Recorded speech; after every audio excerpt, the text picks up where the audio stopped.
नमस्कार दोस्तों, आप सभी का स्वागत है एमिनेंट इंस्टीट्यूट के यूट्यूब चैनल पर। और आज के इस लेक्चर में हम बात करने वाले हैं नोबेल पुरस्कारों के बारे में जो 2021 में प्रदान किए जाएंगे। इनकी घोषणा अक्टूबर में कर दी जाती है और इन पुरस्कारों को दिसंबर में प्रदान किया जाता है। तो आइए उनके बारे में जानते हैं कि किनको इस वर्ष ये पुरस्कार प्रदान किए जा रहे हैं। नोबेल पुरस्कारों की घोषणा नॉर्वे स्थित नोबेल कमेटी के द्वारा की जाती है। इस पुरस्कारों की घोषणा 2021 के लिए कर दी गई है। जो पुराने क्षेत्र हैं, पहले से जिन क्षेत्रों में पुरस्कार दिए जा रहे हैं उन्हीं में ये पुरस्कार दिया जा रहा है। अर्थशास्त्र के लिए, शांति के लिए, साहित्य, रसायन विज्ञान, भौतिकी और मेडिसिन के क्षेत्र में पुरस्कार दिए जाते हैं। इनकी घोषणा जो की गई है तो royal Swedish academy of sciences के सेक्रेटरी जनरल गोरान हैंसन के द्वारा इन पुरस्कारों की घोषणा की गई है, प्रतिवर्ष की भांति इस वर्ष भी। ये प्रतिष्ठित पुरस्कार हैं और इनको जो है तो अल्फ्रेड नोबेल की याद में या स्मारक में दिया जाता है, क्योंकि ये अल्फ्रेड नोबेल एक वैज्ञानिक थे। उनके पास 100 से भी ज़्यादा पेटेंट थे। उन्होंने डायनामाइट की खोज की थी, जिसके लिए उनको मतलब ऐसा था, क्षोभ भी था कि इसकी मैंने खोज क्यों कर दी। तो अल्फ्रेड नोबेल के सम्मान में दिया था। उनकी विल में लिखा हुआ था, मतलब उनकी वसीयत में लिखा गया था ऐसा कुछ। 1895 में जब अल्फ्रेड नोबेल की मृत्यु होती है तब जो है तो उनकी वसीयत में ऐसा लिखा गया था कि हम क्या करेंगे, हम प्रतिवर्ष जो पैसे इकट्ठे हुए हैं इनके ब्याज से, क्या होता है कि ये उद्योगपति थे, इनके पास पैसे बहुत थे, तो इनको क्या हुआ था, उसी पैसे से जब ये 1895 में इनकी मृत्यु हो जाती है तो इन्होंने अपनी वसीयत में लिखा था, क्योंकि इन्होंने डायनामाइट की जब खोज की थी तो उन्हें ऐसा लगा कि मैंने एक मानवता के लिए एक संकट उत्पन्न कर दिया है। तो उन्होंने बोला, उसके लिए पछतावा था उनको। तो जब उन्हें मृत्यु हुई तो वसीयत में लिखा कि जो मानवता के विकास के लिए जो लोग योगदान देंगे तो उनके लिए हम एक पुरस्कार की व्यवस्था करेंगे। $10,000 की राशि होती है वो दी जाती है और एक गोल्ड मेडल दिया जाता है, जो आपने देखा होगा अल्फ्रेड नोबेल का चित्र बना रहता है उसमें। तो ये पुरस्कार प्रदान किया जाता है। पहले ये पुरस्कार सिर्फ 5 क्षेत्रों में दिया जाता था। इकोनॉमिक्स, अर्थशास्त्र के क्षेत्र में ये पुरस्कार नहीं दिया जाता था। बाद में इसी चेंज, मतलब ये पुरस्कारों की शुरुआत 1901 से की गई है। पर एक क्वेश्चन बनता है कि जो इकोनॉमिक्स का पुरस्कार है वो 1969 से प्रारंभ किया गया है। इससे पहले अर्थशास्त्र के क्षेत्र में पुरस्कार नहीं दिया जाता था, बाद में पुरस्कार देना स्टार्ट किया गया है। शांति, साहित्य, भौतिकी, रसायन और चिकित्सा विज्ञान के क्षेत्र में पुरस्कार दिए जाते हैं। Royal Swedish academy of science भौतिक, फिजिक्स, केमिस्ट्री और अर्थशास्त्र में नोबेल पुरस्कार विजेताओं को पुरस्कार देती है। मतलब ये एक एजेंसी अलग है, जबकि जो कैरोलिना इंस्टीट्यूट ऑफ स्टॉकहोम है वो स्वीडन में स्थित है। वो नोबेल असेंबली मेडिसिन के क्षेत्र का पुरस्कार अलग से दिया जाता है। और जो शांति का पुरस्कार है उसके लिए एक कमेटी होती है स्वीडन की ही। वो कमेटी की जो व्यवस्था है वो वहां की संसद के द्वारा एक कमेटी चुनती है संसद, और फिर जो है तो ये पुरस्कार इनको प्रदान किए जाते हैं। तो अब इसको इस वर्ष जो पुरस्कार दिए जा रहे हैं, साहित्य के क्षेत्र का पुरस्कार वही स्वीडिश एकेडमी के द्वारा दिया जा रहा है। और स्वीडिश एकेडमी, यहां पर एक अलग से काउंसिल बनाई गई। आपको बिल्कुल याद रखना है ये बात के लिए कि एक अलग से काउंसिल है, किसके लिए, सिर्फ लिटरेचर का जो पुरस्कार है उसके लिए अलग से काउंसिल की व्यवस्था की गई है, वो बनाती है। और ये जो नॉर्वे की संसद है, उस काउंसिल के जो सदस्य होते हैं, जो मेंबर होते हैं, वो नॉर्वे की संसद के द्वारा प्रॉपर चुने जाते हैं। वहां के सांसदों द्वारा वोट डाले जाते हैं और उसके बाद इनका चुनाव होता है। प्रशस्ति पत्र के साथ $10,00,000 की राशि दी जाती है। अब ये $10,00,000 की राशि बाद में बढ़ती जाती है, क्योंकि जब स्टार्ट हुआ था उस समय मुद्रा की वैल्यू कुछ और थी, तो उस टाइम से धीरे धीरे जो ब्याज की राशि भी बढ़ती जाती है, उसी तरह ये पैसे की राशि अपने समय के अनुसार चेंज होती जाती है। अब हम देखते हैं कि सबसे पहले तो नोबेल में जो इकोनॉमिक्स के प्राइज दिए गए हैं, इकोनॉमिक्स अर्थशास्त्र के लिए जो पुरस्कार प्रदान किए गए हैं, सबसे पहले हम उनको देखते हैं। तो पहले आपको यह बात बिल्कुल क्लियर रखनी है कि अर्थशास्त्र का जो पुरस्कार दिया गया है तो वो 3 लोगों को दिया गया है। उसमें ऐसा नहीं डिवाइड किया गया कि 1/3 डिवाइड नहीं किया गया है। अभी इस बार जो पुरस्कार डिवाइड किए गए हैं वो एक व्यक्ति हैं, उनको 1/2 दिया गया है, और जो 2 अन्य व्यक्ति हैं उनको 1/4 और 1/4, मतलब इनको बराबर हिस्सा इनको दिया गया है। तो जो पहले व्यक्ति हैं उनको पूरा आधा पुरस्कार दिया गया है। और बेसिकली इसका मतलब इससे है कि सिर्फ जो राशि है, जो $10,00,000 की राशि है, उसको कैसे डिवाइड किया गया उसके बारे में बात की गई है। तो यहां पर जो आर्थिक विज्ञान के क्षेत्र में नोबेल पुरस्कार की घोषणा स्वीडिश एकेडमी ऑफ साइंसेस के श्रम अर्थशास्त्र में, इसमें लेबर इकोनॉमिक्स के रिलेटेड टॉपिक के लिए बात की गई है। आपने अभी कोविड से रिलेटेड टाइम पे देखा होगा कि बहुत ज्यादा प्रॉब्लम हो गई थी, लेबर को स्थान नहीं मिल पा रहा था, लेबर भाग रहे थे यहाँ से वहाँ। श्रम शक्ति ही तो है वो देश की, तो वो एक जगह से दूसरी जगह पलायन कर रही थी और भी लेबर के स्थायित्व की प्रॉब्लम होती है। तो उन सब में स्टडीज की गई है डेविड कार्ड के द्वारा। इनको ही 1.2 अवार्ड दिया गया है। डेविड कार्ड को पूरे का पूरा अवार्ड का 1.2 दिया गया है, जो कैलिफोर्निया विश्वविद्यालय बार्कले यूएसए से संबंधित हैं, वहां पर ये काम कर रहे हैं आर्थिक विज्ञान के क्षेत्र में, तो उन्हें ये पुरस्कार दिया गया है। और घोषणा की गई कि इनको सिर्फ और एक ही जो इनका टॉपिक है श्रम अर्थव्यवस्था से संबंधित, उस टॉपिक के लिए इनको पुरस्कार दिया गया है। और जो आधा, जो संयुक्त रूप से जो अन्य 2 लोग हैं, उनमें है जोशुआ एंग्रिस्ट और गुइडो इम्ब्रेंस, इनको आधा आधा पुरस्कार दिया गया है। एक मैसाचुसेट्स इंस्टीट्यूट ऑफ टेक्नोलॉजी, ये भी ये कैम्ब्रिज में है, वहां से रिलेटेड है ये, और जो स्टैनफोर्ड यूनिवर्सिटी से रिलेटेड है। ये जो इम्बेंस हैं ये स्टैनफोर्ड यूनिवर्सिटी यूएसए से ही रिलेटेड है, मतलब ये तीनों लोग बेसिकली यूएसए से रिलेटेड लोग ही हैं जिनको ये पुरस्कार इस वर्ष प्रदान किए गए हैं इकोनॉमिक्स के क्षेत्र में।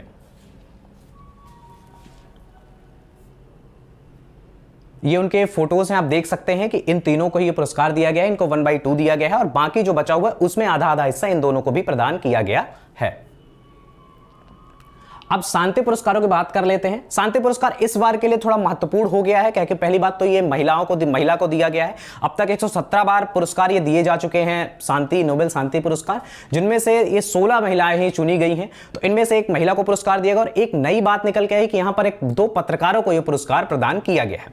तो किसी के मन में सवाल हो सकता है कि पत्रकारों को कोई शांति का पुरस्कार कैसे प्रदान किया जा सकता है। तो पत्रकारों को जो पुरस्कार दिया गया है, तो बेसिकली इसलिए दिया गया है क्योंकि पूरी दुनिया में सबसे अच्छा सिस्टम है जो शासन व्यवस्था का अभी तक निकल के आया है, वो डेमोक्रेसी है। तो जो 2 पत्रकार हैं, उन्होंने फ्रीडम ऑफ एक्सप्रेशन के क्षेत्र में काम किया, फ्रीडम ऑफ एक्सप्रेशन को ही बचाने के लिए काम उन दोनों पत्रकारों के द्वारा किया गया है, इसीलिए उनको ये पुरस्कार दिया गया है। दोनों अलग अलग देश से संबंधित है, एक फिलीपींस से है रिलेटेड और एक रशिया से संबंधित है। रशिया जैसी कंट्री, आपको पता होगा कि वहां पर चुनाव तक में लोगों को भरोसा नहीं रह गया है, वहां पर कानून व्यवस्थाएं चेंज कर ली गई, सिस्टम बदल लिया है। व्लादिमीर पुतिन ने बोल दिया है कि मतलब अब हम जब तक हैं तो हम ही राष्ट्रपति रहेंगे। तो जैसे वहां पर जो सिस्टम है उसमें के खिलाफ भी बोलना बहुत बड़ी बात है। ऐसे ही फिलीपींस में जो अभी राष्ट्रपति हैं वो भी ऐसा ही कुछ कर रहे हैं, एंटी ड्रग का कानून चलाकर या फिर कुछ एंटी ड्रग कैंपेन चलाकर क्या कर रहे हैं, लोगों को, बहुत से अपने विरोधियों को मरवा दे रहे हैं। तो इस सब के बारे में विरोध किया गया इनके द्वारा। अभी प्रेस फ्रीडम अवार्ड हुआ था, तो जो अभिव्यक्ति की आजादी के लिए लड़ रहे थे, जो प्रेस फ्रीडम अवार्ड था, वो भी जो हमारी लेडीज हैं उनको, जो भी लेडी लॉरेंट है इनकी नोबेल पुरस्कार की, उनको वो अवार्ड भी दिया गया था। तो अभी हम देखेंगे नोबेल पुरस्कार में, शांति के नोबेल पुरस्कार में नॉर्वे स्थित कमिटी ने अभिव्यक्ति की आजादी, क्योंकि ये फर्स्ट कंडीशन है किसके लिए, किसी भी डेमोक्रेसी के लिए सबसे अच्छी कंडीशन है एक्सप्रेशन, फ्रीडम ऑफ एक्सप्रेशन। जब तक हम अपनी बात को रख नहीं पा रहे हैं कहीं पे, तो वो गणतंत्र चल ही नहीं सकता है। वहां पर गणतांत्रिक व्यवस्था नहीं हो सकती है जहां पर फ्रीडम ऑफ एक्सप्रेशन नहीं हो। तो उसी क्षेत्र में इन्होंने काम किया है और स्थायी शांति के लिए एक पूर्ण प्रयास इनके द्वारा किया गया है। ये मारिया रेसा हैं और दिमित्री मुरातोवा इनका नाम है। ये फिलीपींस से संबंधित हैं और ये रशिया से हैं। ये रशिया के हैं और ये फिलीपींस के। इनको अभी पुरस्कार दिया गया था, जो प्रेस फ्रीडम इंडेक्स का जो पुरस्कार है प्रतिवर्ष की भांति, तो वो इनको दिया गया था। मारिया रेसा को इस वर्ष का पुरस्कार दिया गया था। आपको बिल्कुल ये बात पता होनी चाहिए कि इसमें 180 देशों ने रिपोर्ट आई थी अभी, तो इसमें हमारे इंडिया का पिछले वर्ष की भांति हमारे इंडिया का इस बार भी 142वां स्थान था। हमारे देश का 142वां स्थान था पिछले वर्ष की भांति। हमारी स्थिति बिल्कुल नहीं बदल रही है, क्योंकि पत्रकारिता के क्षेत्र में जो भी काम हो रहा है तो बिल्कुल सरकार का विरोध करके, सरकार का क्रिटिसाइज करके नहीं हो रहा है। बिल्कुल काम किया जा रहा है कि सरकार जो बोल रहे है उसी का प्रचार किया जा रहा है। किसी ने कहा है कि जो बात सरकार छुपाना चाहती है वो न्यूज होती है, जो सरकार छुपाना चाह रही है वो न्यूज़ है, जो सरकार बता रही है वो तो प्रचार है। तो हमारे यहाँ बेसिकली जो न्यूज़ एजेंसीज या पेपर वाले हैं वो सब प्रचार ही कर रहे हैं, एक प्रकार से ऐसा समझ लीजिए। पर कुछ लोग हैं, जैसे इनमें आया मारिया रेसा और मुराटोवा। हमारे यहाँ कंडीशंस उतनी खराब नहीं है, हम एक डेमोक्रेटिक देश है।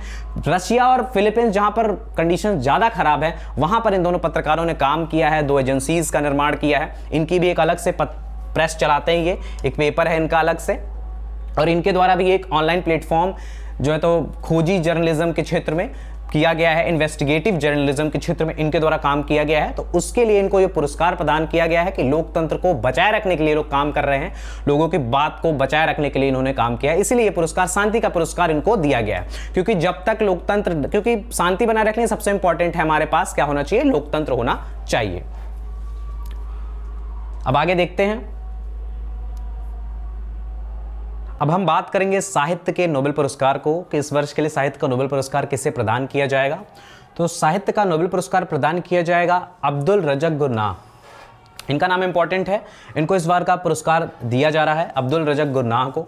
इन्होंने कोलोनलाइज सिस्टम जो था, कोलोनियल सिस्टम था, जो ब्रिटिश की कॉलोनी थी, हर जगह उपनिवेश फैलाया था ब्रिटिशों ने, उसी टाइम पीरियड के ये हैं। इनका जन्म हुआ था जांजीबार में। ये अभी जगह है जांजीबार, तंजानिया के पास एक द्वीप समूह, जैसे हमारे भारत के पास लक्षद्वीप है, वैसे ही आइलैंड है। कहाँ पर? इंडियन ओशन में ही एक आइलैंड है जो अफ्रीका के किनारे पे है, पूर्वी तट पर पाया जाए, जंजीबार, वहां पर ये पैदा हुए थे। बेसिकली ये जो है तो इन लोगों एथनिक ग्रुप, ये जिस एथनिक ग्रुप से रिलेटेड थे ये, तो उस एथनिक ग्रुप के बाद क्या हुआ, जब यहाँ पर तंजानिया को 1961 में तंजानिया आज़ाद हुआ है, तो 1961 के करीब तंजानिया ब्रिटिश की दास्ता से मुक्त हुआ। तो वहाँ पर ये जो जंजीबार वाला इलाका था, यहाँ पर अभी दास्ता चल रही थी, कुछ दिनों तक चला। तो 1963 आने पर क्या होता है, यहाँ पर अत्याचार बढ़ जाते हैं विशेष एथनिक ग्रुप के प्रति। ये अरब से रिलेटेड थे, अरबवासी थे ना, अब्दुल रज़क गुरनाह, तो इनके प्रति जो है, तो इनकी कम्युनिटी के प्रति जो असहिष्णुता की भावना बढ़ जाती है, यहाँ पर अत्याचार होने लगते हैं। तो ये अपनी जगह, बर्थ प्लेस को छोड़कर इन्हें इंग्लैंड जाना पड़ता है। तो ये अपनी रचनाओं में, इनके जीवन में हमेशा ऐसा हुआ है, इन्होंने बहुत सारी नॉवेल्स लिखी हुई हैं, करीब 10 नॉवेल लिखी हुई हैं और बहुत सारी शॉर्ट स्टोरीज लिखी हुई हैं। तो अब्दुल रज़क गुरनाह की किताबों में हमेशा बात की गई है रेफ्यूजीज के बारे में। उपनिवेशवाद के कारण जो लोग रिफ्यूजी पैदा होते हैं, जैसे जिनको अपने देश से निकाल दिया गया है, दूसरे देश में वो शरणार्थी हो जाते हैं, तो हमेशा इन्होंने शरणार्थियों की बात की है, रिफ्यूजियों की बात ही अपने लेखों में की है। ऐसा नहीं कि इन्होंने बाउंडेशन बना दी है, किसी एक प्रकार की रचनाएं की हैं। बहुत सारी ऐसी रचनाएं हैं कि इनको लगा है कि मतलब एक नॉवेल लिखी जिसको में पूरी सारी बात शरणार्थियों की, और बाद में चलकर एक इसके जस्ट बाद नॉवेल लिखते हैं जो इससे कोई रिलेशन नहीं होता, एक रोमांटिक नॉवेल लिख के ये आ जाते हैं, तो रोमांटिक ड्रामा लिखते हैं। तो मतलब ये एक वर्सटाइल, मतलब वो हैं, क्या कहते हैं, राइटर हैं, इनको ऐसा कहा गया है। इन्होंने जो है तो शरणार्थियों का मुद्दा उठाया, औपनिवेशिकवाद के क्या प्रभाव हुए, कॉलोनाइजेशन के क्या प्रभाव हुए हैं दुनिया पे, इसके बारे में इन्होंने बहुत सारी किताबें लिखी हैं, बहुत अच्छे से बात की है। उसी को महत्व देते हुए, इनके पूरे काम को महत्व देते हुए, ये तंजानिया के एक लेखक हैं जिन्होंने पहले तो नॉर्मल भाषा, जो तंजानिया की वहाँ की भाषा थी, जंजीबार की भाषा, 21 साल की उम्र में ही लिखना प्रारंभ कर दिया था। उसमें पहले लिखना प्रारंभ किया है, बाद में इंग्लिश में भी लिखा है, इंग्लिश में इन्होंने खूब लिखा है। इसके बाद इन्होंने फारसी, अरबी, इन भाषाओं का भी प्रयोग करके बहुत सारी चीज़ें, पोएम्स भी लिखने का प्रयास इनके द्वारा किया गया है। तो इस वर्ष का जो साहित्य का नोबेल पुरस्कार है अबुल रज़क गुरनाह को ही प्रदान किया जा रहा है और इनको ये प्रदान किया जाएगा। तो अब देखते हैं आगे। तो साहित्य का नोबेल स्वीडिश एकेडमी, इनको अब जरूर, आपको पहले भी क्लियर किया है, फिर से आप देख लीजिए कि स्वीडिश एकेडमी स्टॉकहोम स्वीडन के द्वारा दिया जाता है, और जो और ये शांति का नोबेल पुरस्कार है वो नॉर्वे की संसद के द्वारा, इनके द्वारा चुना जा रहा है। अब हम रसायन विज्ञान के पुरस्कार के बारे में बात करेंगे कि रसायन विज्ञान का पुरस्कार किन्हें दिया जाएगा। रसायन विज्ञान का इस वर्ष का संयुक्त रूप से दिया जा रहा है, बेंजामिन लिस्ट को दिया जा रहा है और डेविड W.C. मैकमिलन को दिया जा रहा है। आप बिल्कुल क्लियर रखिए कि यहां पर जो पुरस्कार प्रदान किया जा रहा है, तो ये 2 लोगों को दिया जा रहा है, तो इसमें सीधे पुरस्कार की राशि 1/2 में ही डिवाइड होगी। दोनों लोगों को 1/2 और 1/2 डिवाइड किया जाएगा। यहां पे पिछले वाले जैसा नहीं होगा कि यहां पर जैसे इकोनॉमिक्स में हुआ था कि आधा और फिर आधे में 2 लोगों को पूरा आधा आधा, ऐसा नहीं होगा। यहां पर दोनों को आधा आधा हिस्सेदारी पैसे में दी जाएगी और दोनों लोगों को वो जो नोबेल प्राइज का जो मेडल होता है वो भी प्रदान किया जाएगा। इनको दिया गया है असिमेट्रिक ऑर्गेनो कैटालिसिस में दिया गया है। कैटालिसिस की बात की है। कैटलिस्ट आप जानते होंगे, आपने केमिस्ट्री पढ़ा होगा, और नहीं भी पढ़ा होगा थोड़ा देखने का प्रयास करेंगे। पूरी दुनिया में बहुत सारी चीज़ें हैं जो केमिस्ट्री से ही रिलेटेड हैं। सभी कुछ केमिकल रिएक्शन के थ्रू, आप एक नॉर्मल अपने घर की कॉफ़ी, चाय से ले लीजिए, मोमबत्ती से ले लीजिए, और बड़े बड़े फ्यूल, डीजल इंजन जो चल रहे हैं वो सब केमिस्ट्री से ही रिलेटेड टॉपिक हैं। केमिस्ट्री के कारण ही पॉसिबल हुआ है। तो केमिस्ट्री में एक वर्ड आता है कैटलिस्ट। कैटलिस्ट आपने सुना होगा। तो कैटलिस्ट क्या करते हैं? कैटलिस्ट किसी भी रासायनिक अभिक्रिया को, किसी भी मतलब जो केमिकल रिएक्शन होता है उसकी गति को बढ़ाने का काम कैटलिस्ट के द्वारा किया जाता है। मतलब अगर नॉर्मल कंडीशन में उसका रेट ठीक है, तो अगर उसमें कैटलिस्ट मिला दिया जाएगा या कैटलिस्ट ऐड कर दिया जाएगा, तो उसकी स्पीड जो है केमिकल रिएक्शन के होने की वो बहुत जल्दी हो जाएगी। मान लीजिए वो चीज़ 10 दिन में हो रही थी, तो कैटलिस्ट के प्रयोग के बाद वो 2 दिन में ही हो जाएगी। जैसे आपके घर में दही जमता है, तो अगर कोई ऐसा कैटलिस्ट ढूंढ लिया जाए कि जो दही के जमने की गति को तेज कर दे, तो जो दही 6 घंटे में 12 घंटे में जम रही थी वो दही 1 घंटे में आधे घंटे में भी जम सकती है। तो कैटलिस्ट रासायनिक अभिक्रियाओं की प्रकृति को तीव्रता को बढ़ा देता है। एसिमेट्रिक ऑर्गेनो कैटलिस्ट, यहां पर अभी तक जो कैटलिस्ट थे तो सिर्फ 2 टाइप के कैटलिस्ट हुआ करते थे, एक मेटल होते थे और एक एंजाइम। जो इससे पहले कैटलिस्ट हुआ करते थे इनकी खोज से पहले, तो वो एक मेटल थे और एक एंजाइम हुआ करते थे। इनके पास 2 टाइप के हमेशा कैटलिस्ट थे। इन्होंने एक नया कैटलिस्ट खोजा जो कैटलिस्ट ऑर्गेनिक है।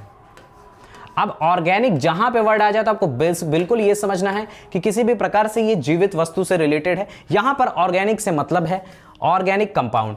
ऑर्गेनिक कंपाउंड जो कार्बन और किसी भी अदर एलिमेंट को जोड़ के बनाया गया कंपाउंड ऑर्गेनिक कंपाउंड कहलाता है। तो इन्होंने असिमेट्रिक ऑर्गेनो कैटालिसिस की खोज इनके द्वारा की गई थी, जिससे जो है तो योगदान मिला। इसका बेसिकली योगदान सबसे ज्यादा मिला है फार्मास्यूटिकल के क्षेत्र में। जो बहुत सारी ड्रग्स हम चाइना वगैरह से अभी कोविड के टाइम पे प्रॉब्लम क्रिएट हो गई थी कि बल्क में जो हम मेडिसिन मंगाया करते थे, मेडिसिन नहीं बोल रहे उसको ड्रग्स बोल रहे हैं, ड्रग का यूज कर रहे थे। ड्रग मतलब जो बेसिक कंपोनेंट होते हैं जिनको यूज करके क्या बनाया जाता है, जिनको यूज करके मेडिसिन बनाई जाती है, वो ड्रग हम इंपोर्ट करते थे चाइना से। पर क्या हो रहा है, जब कोविड का टाइम आया तो बहुत सारी चीजें बंद हो गई थी, तो उसी टाइम पे ये बल्क में जो ड्रग्स मंगाया करते थे वो भी बंद हो गई थी। तो उसी क्षेत्र में योगदान के लिए ये जो ऑर्गेनो कैटलिस्ट होते हैं उनका योगदान किस क्षेत्र में ज्यादा होता है, उनका यूज हम मेडिसिन या फार्मास्यूटिकल के क्षेत्र में बहुत करते हैं। तो उसके लिए इनको नोबेल पुरस्कार दिया गया उनकी खोजों को मान्यता देने के लिए, जो इन्होंने असिमेट्रिक ऑर्गेनो कैटालिसिस बनाया हुआ है। उसकी खोज के लिए इन्हें नोबेल पुरस्कार प्रदान किया गया है, जो कि संयुक्त रूप से इनको दिया गया है।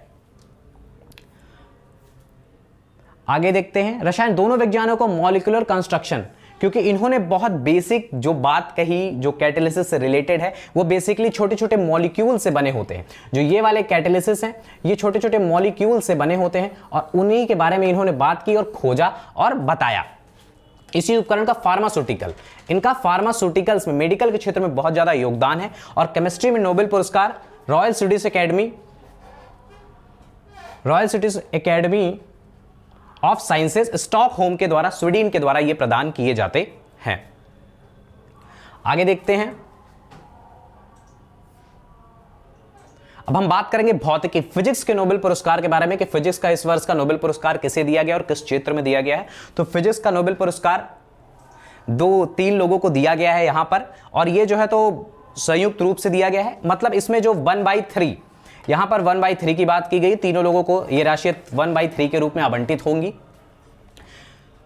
साइक्रो मनाबे और हेलेसमैन और पेरेसी, जॉर्जियो पेरेसी, इनको ये पुरस्कार प्रदान किए गए। जॉर्जियो पेरेसी को संयुक्त रूप से जटिल भौतिकी प्रणालियों को हमारी समझ में अभूतपूर्व योगदान के लिए दिया गया है। नोबेल पुरस्कार जो है भौतिकी का वो royal Swedish academy of sciences के द्वारा प्रदान किया जाता है।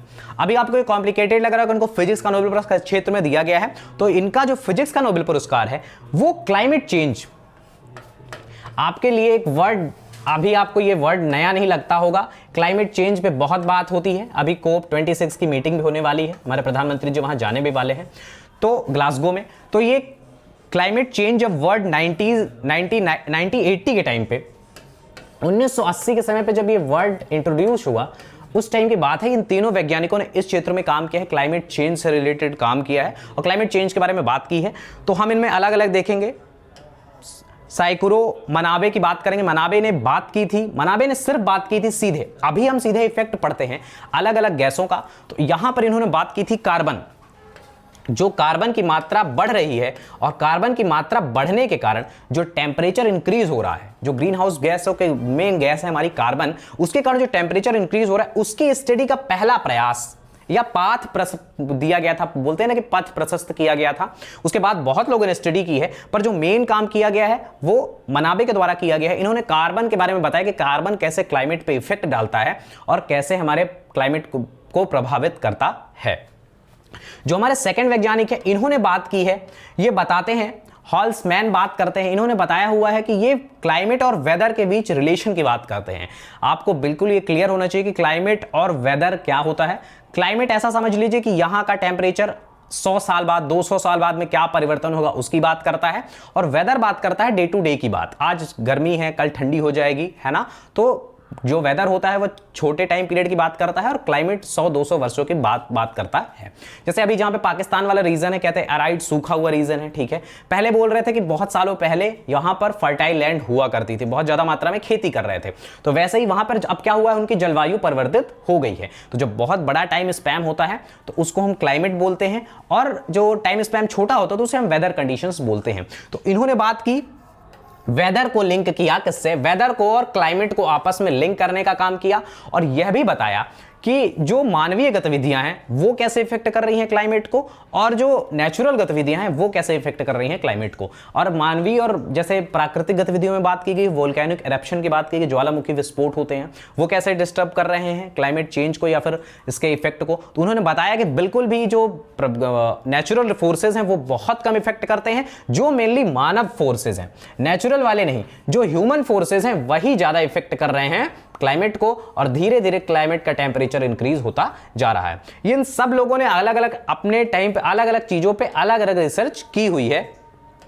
पेरिसी का काम बढ़ जाता है बहुत, जॉर्जियो पेरिसी, इन्होंने बहुत अच्छा काम किया हुआ है। इन्होंने ये जो थ्योरी चलने लगी, क्योंकि जैसे ही इन दोनों के द्वारा ये सब खोजा गया कि ऐसा कुछ हो रहा है, कार्बन का उत्सर्जन हो रहा है, मानवीय गतिविधियों से टेम्परेचर बढ़ रहा है, क्लाइमेट चेंज हो जाएगा दुनिया का, तो इन्होंने क्या प्रोवाइड किया, इन्होंने मैथमेटिकल मॉडल प्रोवाइड किया, mathematical and physical model provide किया। किसी भी स्टडी को, ठीक है चलती है स्टडी की जाती है, पर ऑन पेपर हर कुछ मैथमेटिकली और फिजिकली जो समझाया है वो प्रयास है इनका।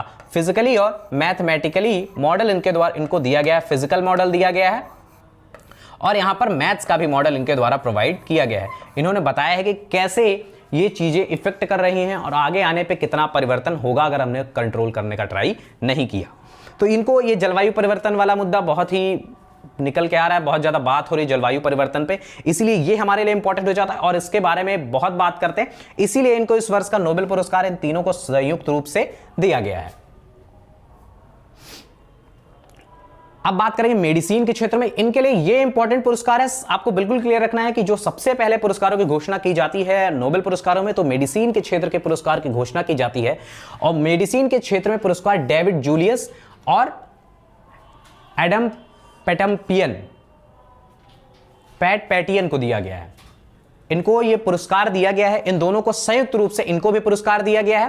ये रिसेप्टर्स की खोज की गई है। रिसेप्टर्स मतलब आप बिल्कुल ये समझ लीजिए कि यहां पर ये रिसीवर की बात कर रहा है, किसी भी तरह का रिसीवर। रिसेप्टर्स कैसा है, रिसेप्टर्स तापमान और स्पर्श से रिलेटेड है, टेम्परेचर एंड टच से रिलेटेड जो रिसेप्टर्स है उसकी बात कर रहा है। रिसेप्टर्स मतलब होता है रिसीवर, किसी भी चीज के रिसीवर की बात की गई है। तो इन दोनों ने अलग अलग चीजों की खोज की हुई है और अलग अलग चीजों पे बात की है, पर वो एक दूसरे से रिलेटेड ही है, इसीलिए इनको संयुक्त रूप से मेडिसिन के क्षेत्र में पुरस्कार दिया गया है। अभी जो बात करेंगे तो लगेगी कि नॉर्मल सी बात है, पर इनकी खोज जो है वो नॉर्मल बिल्कुल नहीं है। यहां पर इन लोगों ने बात की है, डेविड जूलियस ने बात की हुई है, डेविड जूलियस ने बात की है, उन्होंने बताया है कि जब हम किसी चीज को स्पर्श करते हैं तो टेम्परेचर, हमारे बॉडी में हीट एंड कोल्ड, कि बॉडी हीट एंड कोल्ड, जैसे ये एक प्रकार की सेंसेस है ना हमारे पास कि हमको कोई चीज गर्म है तो गर्म महसूस होती है, हम आग के पास ज्यादा नहीं जाते क्योंकि हमको गर्म लगने लगता है, हमारी बॉडी जल सकती है, तो एक प्रकार की पावर है। तो ये इसको हीट एंड कोल्ड को हमारी बॉडी कैसे नर्वस सिस्टम तक पहुंचाती है, नर्वस सिस्टम माइंड पास पहुंचाता है, माइंड कैसे उसको रीड करता है और कैसे हम रिएक्ट करते हैं, इन चीजों का अध्ययन स्टार्ट किया डेविड जूलियस के द्वारा। इसका अध्ययन स्टार्ट किया गया और बताया गया कि ये कैसे हमारी बॉडी और नर्वस सिस्टम इन चीजों को मैनेज करके बात करता है। नॉर्मल लाइफ में हम बिल्कुल इन चीजों को ग्रांटेड लेते हैं, बिल्कुल हम सोचते हैं कि बहुत छोटी सी बात है, पर अगर ये हमारे पास ये पावर नहीं हो, या भगवान ने पावर दी हुई है, तो हमको बिल्कुल, जैसे अगर आप आग के पास जा रहे हैं, आपको जलन की पावर महसूस नहीं हो, आपको गर्मी नहीं महसूस हो, तो आप जल सकते हैं क्योंकि आपको पता ही नहीं होगा कि हम किसी खतरे की ओर बढ़ रहे हैं। एक मूवी बनी हुई है, उसमें जो मेन कैरेक्टर रहता है उसके पास बचपन से एक बीमारी रहती है जिसमें क्या होता है कि उसकी पावर छीन ली जाती है, उसके पास जो पेन की पावर होती है वो नहीं रहती, उसे पेन नहीं होता है बिल्कुल भी, तो ना उसे प्यास लगती है ना भूख लगती है, उसकी सेंसेस काम नहीं करती हैं, तो उसको कैसी कैसी प्रॉब्लम क्रिएट होती है आप सोच भी नहीं सकते। तो बस इसी के कारण ये एक छोटी सी बात नहीं, इनको जैसे नर्वस सिस्टम कैसे बिहेव कर रहा है हमारा हीट एंड कोल्ड के साथ, उसके बारे में बात की है। और जो आरडेम ने है, तो आरडेम ने किसके बारे में बात की है, आरडेम बात कर रहे हैं जैसे हमको जब सुई लगाई जाती है या फिर कोई फिजिकल एक्टिविटी हो रही है हमारी स्किन के साथ, फिजिकल एक्टिविटी कोई हो रही है, तो उसमें हमारी बॉडी कैसा रिएक्ट करती है, हमको कैसा पेन फील होता है, क्या खुशी फील होती है, ठीक है। तो उस पर बात करें, जैसे कोई सुई चुभो रहे हैं तो उसमें जो फिजिकल फिनोमेना क्रिएट हो रहा है और उसके थ्रू हमारे नर्वस सिस्टम, फिर वही ब्रेन कैसे रिएक्ट करेगा फिजिकली, जो फिजिकल ऑब्जेक्ट है। जैसे ये एक प्रकार की फीलिंग्स है, हीट एंड कोल्ड, गर्मी ठंडी लग रही है, वो दूसरी चीज है। यहां पर फिजिकली बात की, कोई बीट करे या फिर कोई पेन से चुभोए, तो इन सब चीजों पे कैसे रिएक्ट करेगी बॉडी, इनका स्टडी करने के लिए इन दोनों को अलग अलग खोजे हैं पर एक दूसरे से रिलेटेड हैं। तो मेडिसिन के क्षेत्र का इस बार का नोबेल पुरस्कार इन दोनों को प्रदान किया गया है।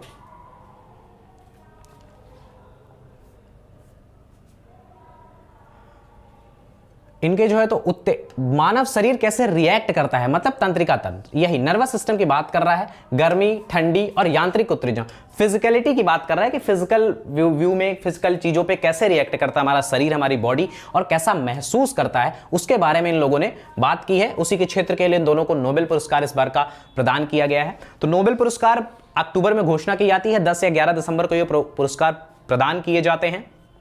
तो इसके बारे में आज हमने जाना कि नोबेल पुरस्कार कैसे दिए जाते हैं, किनको इस वर्ष दिए जा रहे हैं, किन उपलब्धियों के लिए दिए जाते हैं। तो हमारे चैनल के कंटेंट आपको कैसे लग रहे हैं प्लीज कमेंट करके बताइए। हमारे चैनल को सब्सक्राइब करिए, बेल आइकॉन प्रेस कीजिए। धन्यवाद।